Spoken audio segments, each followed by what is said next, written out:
Hello everyone, welcome back to high study. So आज के इस लेक्चर में हम कवर अप करेंगे हिस्ट्री के इम्पोर्टेंट एमसीक्यूज जो एग्जाम्स के पर्सपेक्टिव से बहुत इम्पोर्टेंट है। ये सारे ही जितनी भी लेक्चर सीरीज अभी आपकी आएंगी हिस्ट्री की एंड बाकी सब्जेक्ट्स की, एज वी हैव प्रॉमिस्ड, तो that is something very important जो आपको इजी हो जाएगा रिविजन के लिए भी एंड बेसिक अंडरस्टैंडिंग के लिए भी।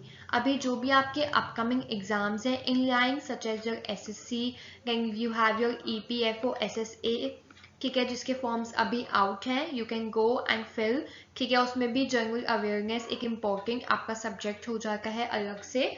सो we are going to cover all that in detail, ठीक है। तो चलिए शुरू करते हैं आज के लेक्चर के साथ। फर्स्ट क्वेश्चन आता है, Khalsa was founded by, Khalsa किसने फाउंड किया था। तो पहला क्वेश्चन तो यही हो गया कि जो खालसा है वो क्या है। खालसा ना बेसिकली एक कम्युनिटी, एक सिख कम्युनिटी की, ठीक है, जिसे नेम दे दिया गया खालसा। मतलब वो प्रैक्टिसेस जो Sikhism, Sikhism is a religion, right. तो वो प्रैक्टिसेस जो सिख इनिशिएट करेंगे, ठीक है। तो सारी कम्युनिटी जिसका पार्ट कौन होंगे, सिख, ठीक है। तो ये किसने फाउंड अप किया था, this was founded by Guru Gobind Singh. ये सिखिज्म के 10th गुरु हैं, ठीक है। और खालसा इन्होंने 1699 में स्टैब्लिश किया था, ठीक है। बाकी देख लो, गुरु रामदास ये 4th गुरु हैं ऑफ सिखिज्म।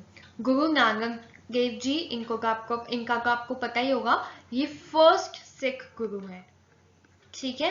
एंड गुरु अर्जुन देव, गुरु अर्जुन देव ने एक कंपाइलेशन दी थी एंड दैट कंपाइलेशन इज आदि ग्रंथ, ठीक है। उस कंपाइलेशन को कहा जाता है आदि ग्रंथ, ठीक है। ये हमारे 5th सिखिज्म के 5th सिख गुरु हैं, ओके।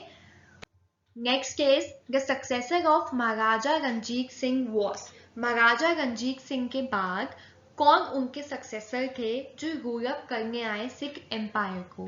क्योंकि मोस्ट इंपॉर्टेंट थिंग जो पता होनी चाहिए वो ये कि महाराजा रंजीत सिंह बहुत ही पावरफुल रूलर थे। जब तक महाराजा रंजीत सिंह के पंजाब काफी हद तक पावरफुल था, मतलब बहुत पावरफुल था। इवन जो ब्रिटिशर्स थे वो भी सोचते थे महाराजा रंजीत सिंह से पंगा लेने से पहले, ठीक है। तो जब तक महाराजा रंजीत सिंह रहे तब तक ब्रिटिशर्स भी पंजाब को ऑक्यूपाई नहीं कर पाए, ठीक है। इसलिए महाराजा रंजीत सिंह को as the lion of Punjab कहा जाता है और शेर ए पंजाब, ठीक है। एंड वो फर्स्ट महाराजा थे ऑफ सिख एम्पायर, ठीक है। वो ओनली चाइल्ड थे ऑफ महासिंह और उनके फादर की डेथ के बाद 1792 में वो बन गए शुक्राचार्यास chief. So this is all about Maharaja Ranjit Singh जो काफी डिप्लोमेटिक थे, ठीक है। ये कहा जाता है कि इन्हें स्मॉल पॉक्स हो गया था जिसकी वजह से इनकी लेफ्ट आई भी खराब हो गई थी, ठीक है। तो इनके जो सक्सेसर थे वो कौन थे, खड़क सिंह। महाराजा रंजीत सिंह की यू कैन से डेथ के बाद पंजाब जो था वो बिल्कुल पावरफुल नहीं रहा, ठीक है। और उसके बाद कोई ऐसा रूलर आ भी नहीं पाया जो जिसका होल्ड ऑन पंजाब पे रह सके, जिसकी वजह से पंजाब जो था वो अंदर ही अंदर काफी सारे लोकल रूलर्स में बढ़ गया, ठीक है। एंड उसी वजह से ब्रिटिशर्स के लिए इजी हो गया टू ऑक्यूपाई पंजाब क्योंकि एक स्ट्रॉन्ग रूलर जो था that was lost. The main cause of the conflict between Nawab Sirajuddaula and the East India Company was, now Nawab Sirajuddaula किसके नवाब के, नवाब ऑफ बंगाल। ये कहाँ के नवाब के, he was the Nawab of Bengal, okay. And 1757 में क्या हुआ था, बैटल ऑफ प्लासी। ये बैटल ऑफ प्लासी के नाम से जो जाना जाता है वो क्या था, कॉन्फ्लिक्ट था between Nawab Sirajuddaula and East India Company, ठीक है। अभी कॉन्फ्लिक्ट क्यों हुआ था, अली वर्दी खान की डेथ के बाद। जब अली वर्दी खान थे वो काफी डिप्लोमेटिक थे, ठीक है। एंड उनको भी समझ में आ रहा था that what east India company is actually doing, पर वो काफी डिप्लोमेसी के थ्रू उस चीज को वाइप ऑफ करना चाहते थे, बट उनकी डेथ हो गई। एंड आफ्टर दैट नवाब सिराजुद्दौला जो थे वो बन गए नवाब ऑफ बंगाल। अब जब वो नवाब ऑफ बंगाल बने उनके भी नोटिस में वही सब चीजें आने लग गई जो ईस्ट इंडिया कंपनी एक्चुअली में गलत कर गई थी। ठीक है, एंड क्या गलत होगा था? गलत होगा था, मिसयूज होगा था दस्तखत का। ठीक है, जो एटीट्यूड था ईस्ट इंडिया कंपनी का वो नवाब सिराजुद्दौला को समझ में आ रहा था, and Nawab Sirajuddaula was totally against towards this attitude of East India Company. जो भी उनका बिहेवियर था उसके अगेंस्ट थे सिराजुद्दौला। ठीक है, सो द आंसर इज उनके बीच में कॉन्फ्लिक्ट क्यों होगा था? Answer is option B, the British misuse the दस्तखत that is free duty passes. अब कैसे मिसयूज किया जा रहा था? जो ऑफिशियल्स के ईस्ट इंडिया कंपनी के, यानी जो ईस्ट इंडिया कंपनी में काम करते थे जो ऑफिशियल्स के, उन्होंने कंपनी के साथ साथ अपने पर्सनल चीजों के लिए भी इस दस्तखत का यूज करना शुरू कर दिया। ये दस्तखत था कि कोई भी गुड जब यहाँ से दूसरी कंट्री में जा रहा है तो जो कस्टम ड्यूटीज लगती हैं वो चार्ज नहीं होंगी। ठीक है, so these were the free duty passes कि from one country to another, that means international border free custom duties के क्रॉस हो सकता है। जो भी ट्रेड है उस पर कोई भी कस्टम ड्यूटी चार्ज नहीं होगी।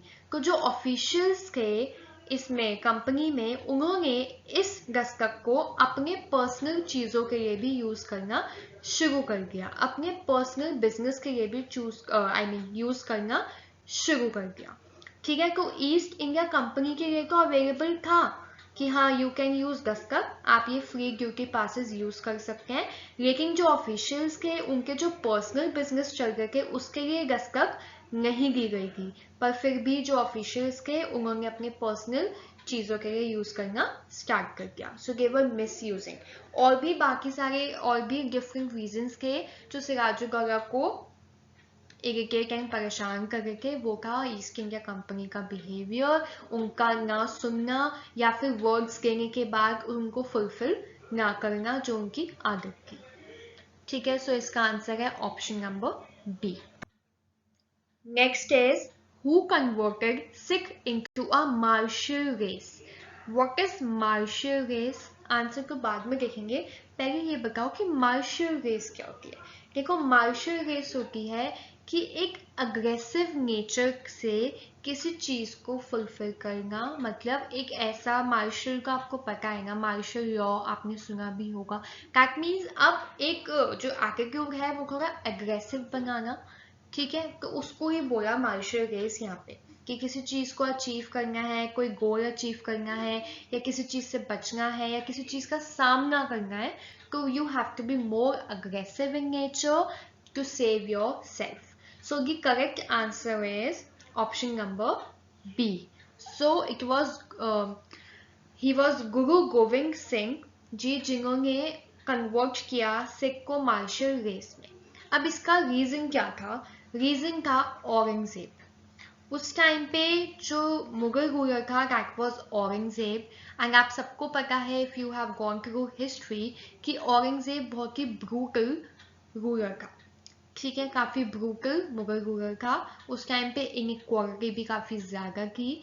ठीक है, वो जो वहाँ की सभाएं राज्य जो भी आप कहो, जो भी उस टाइम पे सिविलियंस थे उन्हें प्रॉपरली ट्रीट नहीं किया जाता था, बहुत बुरी कंडीशन थी। एंड सबसे main important thing was religious prosecution. ठीक है, रिलीजन के नाम पे मारा जाता था लोगों को। सो गुरु गोविंद सिंह जी ने क्या किया? उन्होंने कहा कि अब ऑल्दो जितने भी हमारे जितने भी ये सिखिज्म में गुरुज हैं, ठीक है, इन सबका एक ही था, पीसफुल, पीस मेंटेन करना, इक्वालिटी मेंटेन करना, सारे रिलीजन को एक तरीके से इक्वल मानना। This was all. बट जब औरंगजेब का रूल आया उस टाइम पे रिलीजियस प्रोसिक्यूशन होने लगा, रिलीजन के नाम पे लोगों को मारा जाने लगा, जिसमें से सिख भी एक रिलीजन था। ठीक है, तो देन गुरु गोविंद सिंह जी डिसाइडेड कि now we have to convert our religion into a martial race.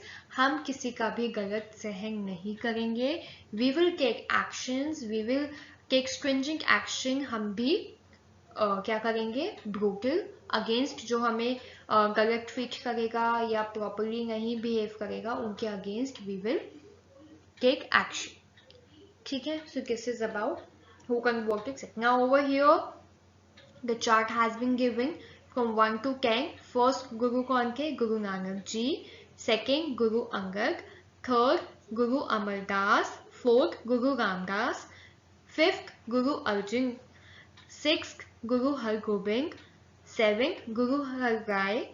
Eighth Guru Har Krishan. Ninth Guru Tegh Bahadur. And 10th is Guru Gobind Singh. And यहाँ पे ये इनका time period given है. You can just go through. Next is, who was the last independent Nawab of Bengal? So the answer is answer A, Sirajuddaulah. यही last independent nawab of Bengal थे. इनसे पहले कौन थे? अलीवर्दी खान. ठीक है, जिनका मैंने आपको पीछे बताया. अब इंडिपेंडेंट क्यों बोला जा रहा है इन्हें? क्योंकि ये थे जिनके अंडर नवाब ऑफ बंगाल था, कंप्लीट कंट्रोल था. अपनी विश के अकॉर्डिंग ही इन्होंने दस्तखत दिया एंड जो ईस्ट इंडिया कंपनी के साथ जो भी एग्रीमेंट्स हुए वो अपनी विश के अकॉर्डिंग हुए. पर इनके बाद जब बैटल ऑफ प्लासी हो गया, आफ्टर दैट जितने भी रूलर्स आए वो क्या बने? वो जस्ट पपेट बन के रह गए. किसके? ईस्ट इंडिया कंपनी के. जैसा वो कहती थी वैसा ही इन्हें करना पड़ता था. बिकॉज सिराजुद्दौला की डेथ के बाद इट वॉज लाइक कि जो बंगाल था उसका complete control almost East India Company के हाथ में आ गया था. ठीक है. The British conspired to defeat Nawab Sirajuddaula in the battle of Plassey and they conspired with Sirajuddaula army chief. मैंने बताया, अभी बता देती हूँ. It's traitor. ट्रेटर होता है जो धोखा दे दे, या मतलब आप में से ही कोई, जैसे कि सिराजुद्दौला के साथ हुआ. सिराजुद्दौला के आर्मी चीफ था मीर जाफर. उसने पहले ही जाकर किसको? ईस्ट इंडिया कंपनी को सब बता दिया कि व्हाट सिराजुद्दौला इज प्लानिंग.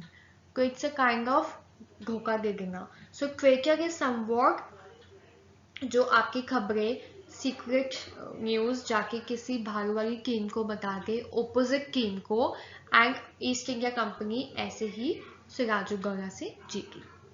ठीक है. सो उसके बाद जितने भी रूलर्स आए, क्योंकि मीर जाफर ने भी क्यों जाके बताया? क्योंकि ईस्ट ऑफ इंडिया कंपनी ने ये बोल दिया कि मीर जाफर को हम क्या बना देंगे? Nawab of Bengal, because he has helped. अब मीर जाफर को भी क्या चाहिए था भाई? नवाब बनना था बंगाल का, तो बता दिया. पर बनने नवाब तो बनने से बन गए थे, पर एक काइंड ऑफ कठपुतली बन गए ईस्ट इंडिया कंपनी की. Okay. Next is, which of the following pairs are correctly matched? So over here you can see कि 1790 and 92 third Anglo-Mysore war हुई थी during this period, and 1824 to 26 first Anglo-Burmese war हुई थी.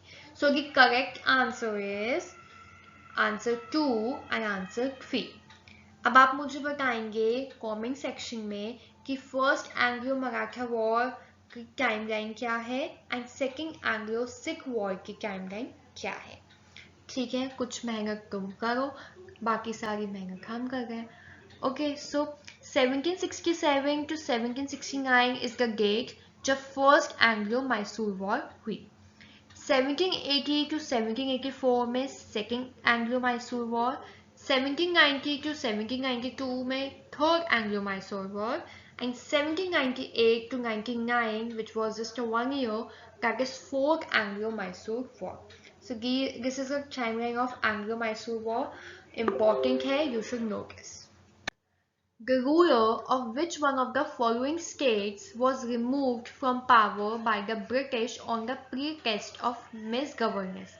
कौन से ruler को हटा दिया गया ये कहकर कि you are misgoverning the state? आप ठीक से गवर्न नहीं कर रहे हो स्टेट को, अपनी मर्जी से गवर्न कर रहे हो. सो the answer is option A, that is Awadh. Okay. बाकी सारी जो स्टेट्स थी उनको ऑक्यूपाई कर लिया गया था, एक्वायर कर लिया गया था by using doctrine of lapse. वो तो आपको पता ही होगा डॉक्ट्रिन ऑफ लैप्स क्या होती है. डॉक्ट्रिन ऑफ लैप्स ये था उस टाइम पे कि अगर किसी भी रूलर का सन नहीं है, ठीक है, दैट मीन्स लीगल हियर नहीं है, ठीक है। तो उसकी जो स्टेक है उसे ऑक्यूपाई कर लिया जाएगा और वो किसके अंडर आ जाएगा, under the British East India Company. Why under the British rule, why because जो वहां पे जो भी रूलर है उसका कोई भी लीगल हियर यानी कोई भी सन नहीं है, कोई भी लीगल हियर नहीं है। झांसी जो रानी लक्ष्मीबाई थी उन्होंने भी इसके अगेंस्ट फाइट किया था, fight against this doctrine of lapse. Why, क्योंकि उन्होंने एक सन को अडॉप्ट किया था but this was not accepted by the Britishers. उन्होंने कहा कि नो, वो आपका लीगल हेयर नहीं है, वो आपका अडॉप्टेड सन है, तो हम झांसी को भी एक्वायर करेंगे। Now again the question here is, मैंने आपको बता दिया डॉक्ट्रिन ऑफ लैप्स क्या है, आप मुझे बताएंगे कमेंट सेक्शन में कि डॉक्ट्रिन ऑफ लैप्स किसने इंप्लीमेंट किया था, कौन लेकर आया था इसको, ठीक है। The British introduced the railways in India in order to, क्यों इंट्रोड्यूस की थी ब्रिटिश ने रेलवेज, बताओ। सो क्या करने के लिए, हैवी इंडस्ट्रीज को प्रमोट करने के लिए इंडिया में, फैसिलिटेट करने के लिए British commerce and administrative control, food stuff को मूव करने के लिए अगर फेमीन आ जाती है, या फिर अनेबल इंडियंस कि वो एक कंट्री से दूसरी कंट्री में फ्रीली जा सके।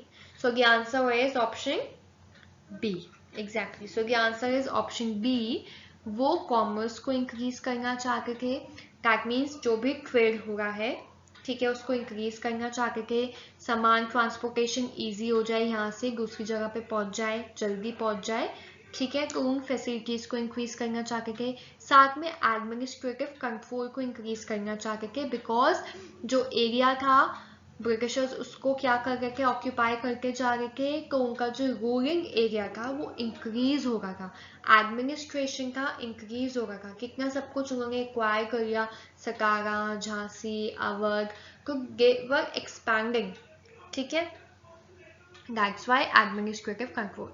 पर उससे हुआ क्या, this was something a very good initiative, पर ब्रिटिशर्स ने किया तो अपने फायदे के लिए था, ठीक है, लेकिन अल्टीमेटली उसका रिजल्ट क्या हुआ, इंडियन नेशनल कांग्रेस बन गई, पॉलिटिकल आइडियाज चेंज होने लग गए, लोग एक जगह से दूसरी जगह पे जाने लगे, तो वो देखने लगे कि हाँ क्या सफरिंग्स हो रही हैं, कहाँ कहाँ पे क्या प्रॉब्लम्स हैं, ठीक है, और जितने भी यू कैन से इंडियन नेशनल कांग्रेस के मेंबर्स थे उनके लिए मीटिंग्स ऑर्गेनाइज करना, थोड़ा मास लेवल पे यू कैन से अवेयरनेस जगाना बहुत इजी हो गया, because it's a kind of a communication process जो उन्हें मिला, एंड उसका एडवांटेज हमारे इंडियन नेशनल कांग्रेस के लीडर्स ने, फ्रीडम फाइटर्स ने अच्छे से उठाया, ठीक है।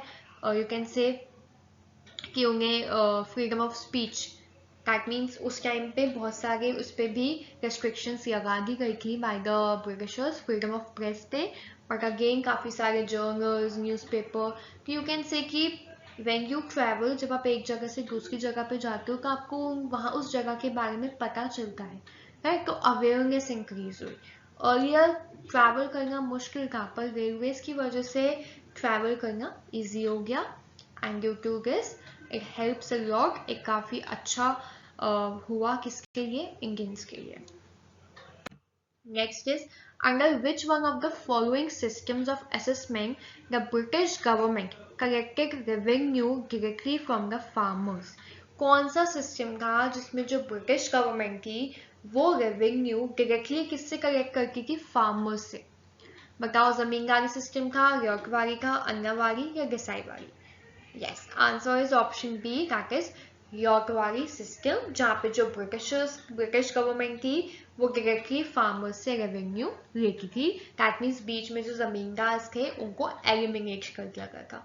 जमींदारी सिस्टम में जमींदार को कहा जाता था, बता दिया जाता था कि इतना अमाउंट हमें चाहिए, तो जमींदार उतना एक्सप्लॉइट करते थे, किससे, फार्मर्स से, क्योंकि was again a exploitative system. Ryotwari भी एक्सप्लॉइटेटिव सिस्टम था, और वही ब्रिटिश गवर्नमेंट ने जमींदार को एलिमिनेट कर दिया था फ्रॉम बिटवीन, तो इसमें एक एडवांटेज इंडियंस के लिए ये हुआ कि जमींदार भी ब्रिटिश गवर्नमेंट के अगेंस्ट हो गए थे एक पॉइंट पे आके। अब देखिए क्या एक बारी जमींदारी सिस्टम किसने इंट्रोड्यूस किया था, लॉर्ड कॉर्नवालिस ने, कब, 1793 में, एंड इसको परमानेंट सेटलमेंट सिस्टम भी कहा जाता था। ठीक है, मैंने अभी बताया इसमें जो इंटरमीडिएट्स थे वो कौन थे, जमींदार। लेटर आपका आया यॉर्कवारी सिस्टम, ठीक है, by Captain Alexander Read and Sir Thomas Munro. कब, 18वीं सेंचुरी में, जब वो मद्रास प्रेसिडेंसी के गवर्नर बन गए इन 1819 टू 26 तक। उसके बाद यॉर्कवारी सिस्टम में क्या था वो मैंने आपको बता दिया लास्ट स्लाइड में कि जो फार्मर्स थे वो डायरेक्टली रेवेन्यू पे करते थे ब्रिटिश को, that is directly to the state और you can say to British. 1822 में एक और सिस्टम आया, महूवारी सिस्टम। इसको किसने डिवाइस किया था, बाय इंग्लिशमैन हॉर्ट मैकेंजी। ठीक है, ये कहाँ पे, नॉर्थ वेस्टर्न प्रोविंसेस में ऑफ बंगाल प्रेसिडेंसी। ठीक है, और ज्यादातर जो एरिया था उसका बंगाल प्रेसिडेंसी का जो वेस्टर्न नॉर्थ वेस्टर्न प्रोविंसेस थे वो अब किस में आते हैं, under Uttar Pradesh. Who was associated with Yorkwari settlement of Madras? कौन थे? So the answer is Munro. Option C. In India, the first bank to limited liability managed by Indians and founded in 1981 was. So question here is कि पहले limited liability क्या होती है उसे पता होना चाहिए। एक एग्जाम्पल के थ्रू बता देती हूँ। Suppose this is a person, इसका एक बिजनेस है और ये बिजनेस जो है लॉस में चला जाता है। ठीक है, अब ये बिजनेस लॉस में गया। अब इस बिजनेस में सपोज करो 2 पर्सन्स और हैं जिन्होंने यहाँ पे पैसे लगाए हुए थे। ठीक है, अभी लॉस में गया तो इन्होंने कहा कि भाई हमें पैसा चाहिए। ठीक है, जो आपने हमसे सामान खरीदा हुआ था उसके पैसे को आपने दिए नहीं। अब आप कह रहे हो यार बिजनेस को लॉस में गया, तो ये जो ओनर है ये अपने पास से कोई पैसा नहीं देगा। बिजनेस की जो एसेट होंगी, ठीक है, सपोज कोई इसके पास कोई ऐसी चीज रखी है, कोई मशीन भी है, ठीक है, कोई मशीन को बेच के जो पैसे आए उसको यहाँ पे देके चुका दिया। तो मतलब अपने घर से कोई पैसा नहीं गया, जो यहाँ पे बिजनेस का पैसा था उसी पैसों से इन्हें लौटा दिया।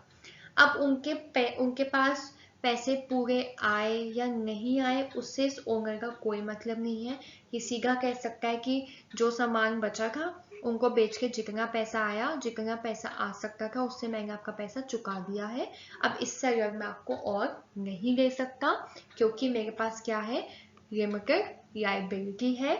मैं अपने घर से और पैसा नहीं दूंगा, बिजनेस का जितना था उतने में से मैंने आपको दे दिया। अब चाहे अमाउंट कम हो या ज्यादा हो, दैट डजंट मैटर।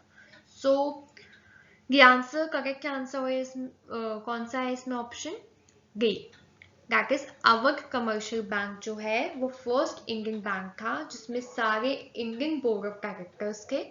ठीक है, ये स्टैब्लिश हुआ था इन 1881 इन फैजाबाद एंड 1958 तक ऑपरेट किया, उसके बाद ये फेल हो गया। यहाँ पे ऑप्शन गलत है, इट इज 1881, इसको करेक्ट कर लेना, इट इज नॉट 1981। ठीक है, तो ये first commercial bank in India have limited liability और entirely Indian board of directors है। Next is which of these battles proved decisive in the Anglo-French rivalry in India? So answer is option A, that is Battle of Wandiwash. ठीक है, this was between the French and the English. ठीक है, battle of Plassey आपको मैंने बता दिया 1757, just told you between Sirajuddaula, yes, and English East India Company. Then Battle of Seringapatam between Tipu Sultan and English East India Company. Then we have Battle of Mysore. Now in 1760 Battle of Wandiwash हुआ था और ये हुआ था between British and French. The Battle of Wandiwash जो था वो part था थर्ड कर्नाटक वॉर का जो फ्रेंच और ब्रिटिश कॉलोनियल एम्पायर्स के बीच में हुई थी। ठीक है, उस टाइम पे जो ब्रिटिश आर्मी थी that was led by sir Eyre Coote और जो फ्रेंच आर्मी थी वो कौन कमांड कर रहा था, बाय कॉमडी रैली। ओके, एंड इस वॉर के एंड में हुई ट्रीटी ऑफ पेरिस इन 1763 और वो इटसेल्फ किसका पार्ट थी, ऑफ ग्लोबल 7 years वॉर जो सक्सेशन के लिए हो रहा था। The first to come and last to leave India were not war, it's was. So option A, that is Portuguese were the first to come to India and last to leave. Arrival of Portuguese in 1498, that is Calicut, Kerala. Britishers आए 1600 Gujarat. Arrival of Dutch in 1602, first place जहाँ पे setup की थी factory, that is Masulipatnam, Andhra Pradesh. Arrival of Danes 1616, Tamil Nadu. Arrival of the French 1664, that is Pondicherry. And finally battle of Plassey के बाद तो formally Britishers का commencement हो ही गया था. The state of Jhansi was made a part of British Empire in India through Jhansi को Britishers ने British empire का पार्ट कैसे बनाया? Through doctrine of lapse. So option A is the answer. ठीक है, मैंने अभी एक्सप्लेन किया था what is doctrine of lapse, जिसका कोई लीगल हियर नहीं है, तो वो जो स्टेट है वो डायरेक्ट किसके अंदर चली जाएगी? ब्रिटिशर्स के पास चली जाएगी. नेक्स्ट बी में आपको ऑप्शन में गिवन है पॉलिसी ऑफ सब्सिडियरी अलायंस. ये कौन लेकर आया था ये तो आप मुझे कमेंट सेक्शन में बताएंगे. This is your homework. अभी होता क्या है वो मैं बता देती हूँ. तो जो स्टेट्स होती थी वहाँ पे जो लोकल रूलर्स होते थे वो एग्रीमेंट ब्रिटिशर्स ब्रिटिशर्स जो थे उस टाइम पे वो एग्रीमेंट कर लेते थे with the local rulers and कहते थे कि हम आपकी टेरिटरी में जो है सोल्जर्स को प्लेस कर देते हैं तो कोई भी एक्सटर्नल अटैक आपकी स्टेट पे नहीं होगा, और अगर होता है तो ये जो सोल्जर्स हमने आपकी टेरिटरी पे डिप्लॉय किए हैं ये आपको उस एक्सटर्नल अटैक से बचाएंगे. अब इससे this is again the strategy. ठीक है, इससे क्या जो इनका सोल्जर्स का जो भी खाना पीना एंड जो भी खर्चा होता था दैट इज ऑल कौन करता था? लोकल रूलर अपने पास से देता था. ठीक है, and what is the strategy behind कि जब यहाँ पे सोल्जर्स को डिप्लॉय किया जाता था इन द टेरिटरी तो वो जितने भी इंटरनल अफेयर्स होते थे या वहाँ पे क्या चल रहा है, वीकनेसेस, स्ट्रेंथ, वो सब पता कर किसको बताया जाता था? To the Britishers. And ultimately एक टाइम आ जाता था जब ब्रिटिशर्स जो थे इन टेरिटरीज को भी ऑक्यूपाई कर लेते थे with the policy of subsidiary alliance, ये बोलकर कि हम आपको एक्सटर्नल अटैक से बचा दें. Next is for the annexation of which Indian kingdom the doctrine of lapse was not followed. किसके annexation के लिए मतलब किसको annex करने के लिए doctrine of lapse का follow नहीं किया गया? बताओ. So the option is option D, that is answer is Punjab. Murshid Quli Khan, Ali Vardi Khan and Sirajuddaula were all Nawabs of, answer is yes, option D, that is Bengal. Now match the following. So we have to match it. If we see, so Lord Clive, dual government in Bengal. Lord Wellesley कौन सी policy लेकर आए थे? Subsidiary alliance. Lord Dalhousie की पता ही है doctrine of lapse, and Lord Curzon Indian universities. So the correct option is B. Answer is B, 4132. Right? Now let's come to next. Which was the birthplace of Guru Nanak Ji? So the correct option is yes, D, that is Talwandi.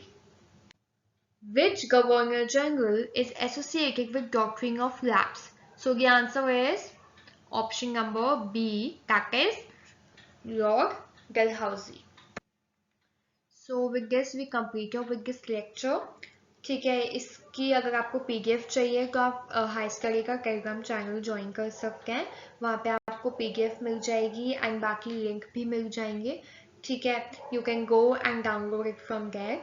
Moreover अगर आपको ये lecture पसंद आया do like the video and subscribe to the channel for more such videos.